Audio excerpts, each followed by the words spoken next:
ভক্তি, প্রকৃতি আর শান্তির শহর, যেখানে পাবেন বাবা বৈদ্যনাথ, মাতা সতীর আশীর্বাদ। পাহাড়, মন্দির ও আধ্যাত্মিকতার মিলন ক্ষেত্র। এখানে শুধু ভ্রমণ নয়, অনুভূতির আরেক নাম দেওঘর।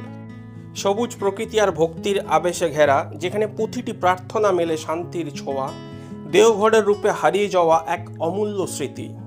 তাই তো আজকের আমাদের গন্তব্য কলকাতা থেকে 325 কিলোমিটার দূরে অবস্থিত দেওঘরের উদ্দেশ্যে। হাতে সময় কম, সাথে বাজেটেরও প্রবলেম আছে। শনিবার কলকাতা থেকে রওনা দেব, রবিবারে কলকাতায় ফিরব। এর মধ্যে সমগ্র দেওঘর ঘুরে আপনাদেরকে দেখাবো এই ভিডিওতে। দেওঘর ঝাড়খণ্ড রাজ্যের একটি অন্যতম ধর্মীয় ও পর্যটন কেন্দ্র। এটি প্রধানত বাবা বৈদ্যনাথ ধাম জ্যোতির্লিঙ্গ মন্দিরের জন্য বিখ্যাত। হিন্দু ধর্মের এটি একটি 12 জ্যোতির্লিঙ্গ এবং 51 শক্তিপীঠের একটি। ধর্মীয় গুরুত্ব ছাড়াও পাহাড়, প্রাকৃতিক সৌন্দর্য, নদী, উদ্যান সব মিলিয়ে দেওঘর ভ্রমণ এক অসাধারণ অভিজ্ঞতা।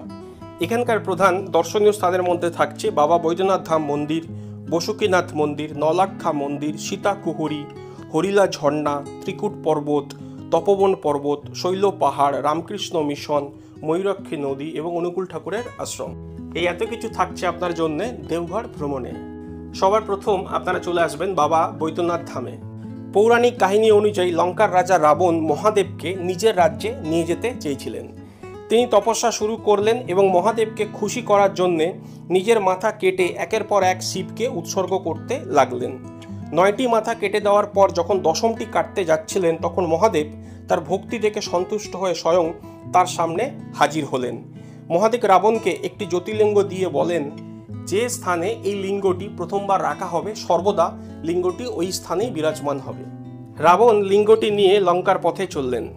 এদিকে দেবতারা ভয় পেতে শুরু করলেন, কারণ লিঙ্গটি যদি লঙ্কায় স্থাপন হয় তাহলে রাবণ অনেক শক্তিশালী হয়ে উঠবেন। তাই তারা সাহায্যের জন্য ভগবান বিষ্ণুর কাছে এসে উপস্থিত হন। ভগবান বিষ্ণু বালকের ছদ্মবেশে উপস্থিত হন রাবণের কাছে। রাবণ বালককে দেখা মাত্রই তার হাতে লিঙ্গটি রেখে স্নান করতে যান। এমন অবস্থায় ভগবান বিষ্ণু সেই স্থানে লিঙ্গটিকে মাটিতে রেখে দেয়। ফলে জ্যোতির্লিঙ্গটি দেওঘরে স্থায়ীভাবে বসে যায়। এই কারণে দেওঘর হয়ে ওঠে বাবা ধাম বৈদ্যনাথ ধাম। এখানে শিব বৈদ্য মানে চিকিৎসক রূপে পূজিত হন, কারণ তিনি রাবণের কাটা মাথা আবার জোড়া লাগিয়ে দিয়েছিলেন। তাই তো ভক্তরা স্নেহ ভরে শিবকে ডাকেন বাবা বৈদ্যনাথ। বাবাধাম মন্দিরের ভক্তের ভিড় দেখুন। আপনি যদি কিছু প্রার্থনা করেন, মানত করেন, তাহলে হচ্ছে এইখান থেকে এই পর্যন্ত হচ্ছে আপনার নামে হচ্ছে ধাগা বাঁধবে। আর এই বাবাধাম মন্দিরের সামনে আপনারা পেয়ে যাবেন শক্তিপীঠও। প্রতিটি শক্তিপীঠে সতীর শরীরের একটি অংশ বা অলঙ্কার বা বস্ত্র পতিত হয়েছিল। আর প্রতিটা স্থানে মা শক্তির আলাদা নাম ও রূপে পূজা হয়। তাই তো দেওঘরের এই মন্দিরটি শুধু জ্যোতির্লিঙ্গ নয়, এটি একটি শক্তিপীঠও। বিশ্বাস করা হয় এখানে দেবীর সতী হৃদয় পতিত হয়েছিল। তাই এখানে শিব বৈদ্যনাথ রূপে পূজিত হন এবং মাতা সতী জয়মঙ্গলা নামে। বাবাধাম জ্যোতির্লিঙ্গ ও শক্তিপীঠ একসাথে থাকায় কয়েকটি পবিত্র স্থানের মধ্যে এটি অন্যতম। ভক্তরা বিশ্বাস করেন এখানে প্রার্থনা করলে রোগ ব্যাধি থেকে মুক্তি পাওয়া যায় এবং মনোবাসনা পূর্ণ হয়। বছরে বিভিন্ন সময় আপনারা এখানে ভিড় লক্ষ্য করতে পারবেন, কিন্তু শ্রাবণ মাসে লাখ লাখ ভক্তরা পদযাত্রা করে এখানে এসে গঙ্গা জল নিবেদন করেন। আমরা এখন এখান থেকে বার হচ্ছি, কিন্তু বিশাল বৃষ্টি হচ্ছে। আসছে একটু ছাদে নাও না। এরপরে আপনারা এখান থেকে চলে আসুন নলাক্ষা মন্দির দেখতে। আসার আগে এখানকার প্যাড়া খেতে অথবা বাড়ির জন্য নিয়ে আসতে কিন্তু ভুলবেন না, কারণ সারা ভারতবর্ষের মধ্যে সবচেয়ে ভালো যদি কোথাও প্যাড়া পাওয়া যায় তাহলেই দেওঘরে। कितना पीस होता है 1 केजी में? 19 पीस। ओके दादा, thank you so much. Thank you. हम कलकत्ता से आ रहे हैं, ठीक है, फिर आएंगे। टेस्ट किया, ले भी लिया, बहुत सही है। Thank you. चलो প্যাড়া তো নিয়ে নিয়েছি, কিন্তু এখন যা বৃষ্টি হচ্ছে ভিজে যাবে। দেওঘরের এই নলাক্ষা মন্দিরটি রাধা কৃষ্ণকে উৎসর্গ করা হয়েছে। তখনকার সময় প্রায় 9 লক্ষ টাকা খরচা করে এই মন্দিরের নির্মাণ হয়েছিল বলে এই মন্দিরের নাম হয়েছে নলাক্ষা মন্দির। কি অপূর্ব কাজ! এর ভেতরে হচ্ছে ভগবান বিষ্ণুর মূর্তি আছে। এই মন্দিরটি নির্মাণ করেছিলেন রানী চারুশীলা, যিনি বেলাপাহাড়ি জমিদার বাড়ির রানী ছিলেন।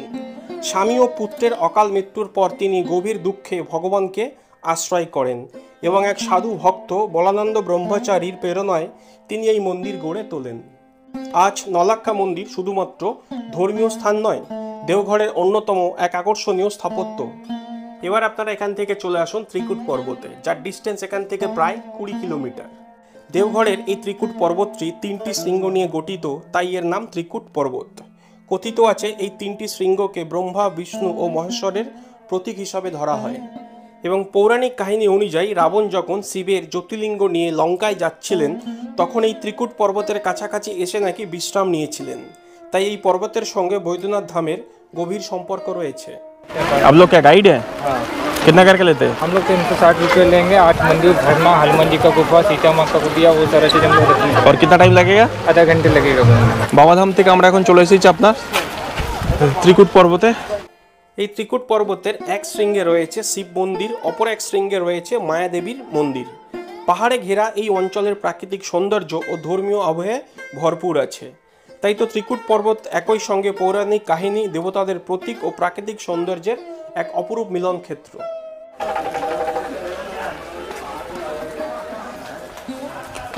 ত্রিকুট পাহাড় থেকে আমরা নামলাম অনেকটাই, কিন্তু যখন আপনার ট্রেকিং করে উঠবেন একটু এনার্জি লাগবে, এফোর্টও লাগবে, বাট সৌন্দর্য অপরূপ, কিন্তু ভালো লাগবে আপনাদের। এখানে অবশ্যই আপনারা আসবেন, পাহাড়ে উঠবেন।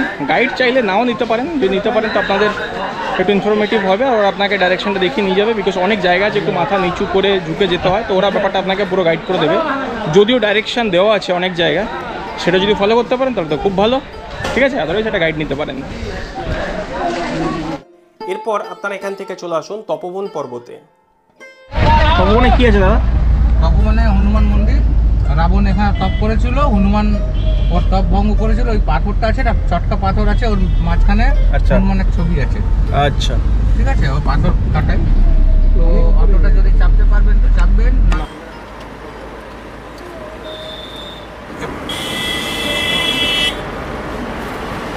আমরা তপোবন ঢুকছি। কথিত আছে এখানে নাকি বহু ঋষি মুনি এই পর্বতে বসে তপস্যা করেছিলেন, তাই এই পাহাড়ের নাম হয় তপোবন। এখানে বাল্মীকি ঋষি কঠোর সাধনা করেছিলেন। লোককথা অনুসারে ভগবান শ্রী রামচন্দ্র এবং সীতা বনবাসকালে কিছুদিন এই পাহাড়ে আশ্রয় নিয়েছিলেন এবং পাহাড়ে একটি বিখ্যাত গুহা রয়েছে যেটিকে বলা হয় হনুমান গুহা। বিশ্বাস করা হয় এখানে ভগবান হনুমান নাকি ধ্যানও করেছিলেন। আপনারা যদি এখানে আসেন এবং ট্রেকিং করে ওপরে ওঠেন তাহলে তপোবন পাহাড়ের চূড়ায় দেখতে পাবেন একটি শিব মন্দির। যেহেতু এখানে বহু ঋষি মুনিরা অনেক ধ্যান করেছেন, তাই পাহাড়ের গুহা ও তার আশেপাশের প্রাকৃতিক পরিবেশ, সেই সাধনার ছাপও আপনারা দেখতে পাবেন। ভ্রমণকারীদের কাছে পাহাড়ের চূড়া থেকে প্রাকৃতিক দৃশ্য উপভোগ করার একটি সুন্দর জায়গা। আর যখন আপনারা উপরে উঠছেন চেষ্টা করবেন সাথে একটি লোকাল গাইড নেওয়ার, সেক্ষেত্রে আপনাদের অনেক বেশি ইজি হবে। তাই তো তপোবন শুধু প্রাকৃতিক সৌন্দর্য নয়, আধ্যাত্মিকতা, পৌরাণিক কাহিনী ও ধর্মীয় ভাবনায় সমৃদ্ধ এক জায়গা।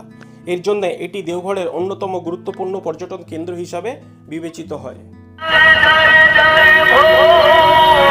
তো মোটামুটি এইখান থেকে আজকে শেষ হচ্ছে আমাদের দেওঘর ভ্রমণ, ঠিক আছে? অনেক কটা জায়গা আপনাদেরকে ঘুরে দেখালাম। এর সাথে আপনারা ঘুরে দেখে নিতে পারেন অনুকূল ঠাকুরের আশ্রম এবং রামকৃষ্ণ মিশন।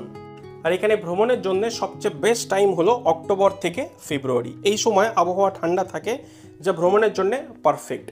তারপরে আসছে বর্ষাকালেও কিছু মানুষ যদি এখানে ঘুরতে আসে, কিন্তু তপোবন বা ত্রিকুট পর্বত ভ্রমণের জন্য এটা ঠিক নয়, কারণ ওই সময় পাহাড়ি রাস্তা পিচ্ছিল থাকে। গ্রীষ্মকালে বহু মানুষ এই জায়গাটিকে অ্যাভয়েড করে, কিন্তু সবচেয়ে বেশি ভিড় হয় হচ্ছে আপনার বাবাধামে, তা হলো শ্রাবণ মাসে, জুলাই আগস্টে। এবারে আসি যে আপনারা কিভাবে কলকাতা থেকে দেওঘর পৌঁছাবেন। কলকাতা থেকে দেওঘরের ডিস্টেন্স প্রায় 325 কিলোমিটার। আর এখানে পৌঁছানোর জন্য সবচেয়ে বেস্ট অপশন হলো ট্রেন। যদিও হাওড়া থেকে দেওঘরে ডিরেক্ট ট্রেনের সংখ্যা অনেক কম, তাই আপনারা দেওঘর থেকে প্রথমে চলে আসতে পারেন মধুপুর। এই রুটে প্রায় দিনে 17 থেকে 18টা ট্রেন চলে। আর মধুপুর থেকে দেওঘরের ডিস্টেন্স মাত্র 25 কিলোমিটার। সেখানে পৌঁছানোর জন্য লোকাল অটো এবং গাড়ি আছে। সেকেন্ড অপশন হলো বাই রোড। আপনারা চাইলে যদি নিজের গাড়ি থাকে তার মাধ্যমে আসতে পারেন। বর্তমানে রাস্তার কন্ডিশন খুব ভালো। এছাড়াও কলকাতা, আসানসোল, দুর্গাপুর থেকে বিভিন্ন সরকারি এবং বেসরকারি বাস পরিষেবাও আছে দেওঘরের উদ্দেশ্যে। এবং থার্ড অপশন হলো দেওঘর বিমানবন্দর। ভারতবর্ষের বিভিন্ন শহর থেকে, কলকাতা থেকেও আপনারা ফ্লাইটে করে পৌঁছে যেতে পারেন দেওঘরে। এবং থাকার জন্যে দেওঘর এমন একটা জায়গা যেখানে সস্তায় আপনারা হোটেল, ধর্মশালা, লজ পাবেন, তার সাথে লাক্সারি রিসর্টও আছে, যাদের বুকিং আপনারা গোয়াইবিবো, মেক মাই ট্রিপ অনলাইনে করতে পারেন, অথবা ডিরেক্টলি চলে এসেও আপনারা অফলাইনেও করতে পারেন। এবারে আসি যে এই ভ্রমণে আপনার টোটাল কত টাকা খরচা হতে পারে। প্রথমে আপনাদেরকে জানিয়ে দিই কী কী খরচার জায়গা আছে এখানে। প্রথম হলো এখানে পৌঁছানোর জন্য ট্রেনে টিকিট 550 থেকে 600 টাকা খরচা হতে পারে 3 টায়ার এসিতে অথবা এসি চেয়ার কারে। হোটেলের ভাড়া ধরে রাখুন 2000 টাকা। গাড়ি করে আপনারা সাইট সিন করবেন, তার ভাড়া 2500 থেকে 3000 টাকা। Breakfast 100, lunch 250, evening snacks 100, dinner 250 এবং রিটার্ন টিকিট 550 থেকে 600। তো যদি আপনারা গ্রুপে এসেছেন তো সেক্ষেত্রে কিছু টাকা আপনার বাঁচবে গাড়ি বুকিং করে সাইট সিন করার সময় এবং হোটেলে থাকার সময়। তো সব মিলিয়ে আপনার খরচা হবে অ্যাভারেজ পার পারসন 3000 থেকে 3500 টাকা। এটা কিন্তু মিনিমাম বললাম। আর আপনারা যদি আমাদের মতো সস্তায় বাজেট ট্রিপ করতে চাইছেন সেক্ষেত্রে আপনারা কন্ট্যাক্ট করতে পারেন ওয়েস্ট ভিউ হোটেল অ্যান্ড রেস্টুরেন্টের সাথে। এদের রাইট নাও 2 রকমের অফার চলছে। প্রথমটি হলো শুধু থাকা খাওয়া, যেখানে আপনার খরচা পড়বে পার পারসন মাত্র 450 টাকা, 3 বেলা খাওয়া দেবে, সাথে হচ্ছে থাকা। দ্বিতীয় অপশন হচ্ছে থাকা, খাওয়া এবং ঘোরা গাড়ি করে। সেখানে শুধু দেওঘর নয়, মধুপুর ঘোরাবে এবং দেওঘর ঘোরাবে, যেখানে পার পারসন আপনার খরচা পড়বে 2300 টাকা। একদম কারেক্ট শুনছেন, 2300 টাকা। আরও ডিটেলে যদি বলি, এই 2300 টাকাতে থাকছে থাকা, তার সঙ্গে 3 বেলা খাওয়া, যার মধ্যে 1 বেলায় মাটনও থাকবে, এবং গাড়ি করে আপনাদেরকে দেওঘর ঘোরানো হবে এবং অটো এবং টোটো করে ঘোরানো হবে মধুপুর। এই টোটাল ট্রিপটি হবে 2 রাত্রি 3 দিন, Madhupur to Madhupur. So video যদি ভালো লেগে থাকে তো ফলো করে লাইক, কমেন্ট, শেয়ার করতে ভুলবেন না।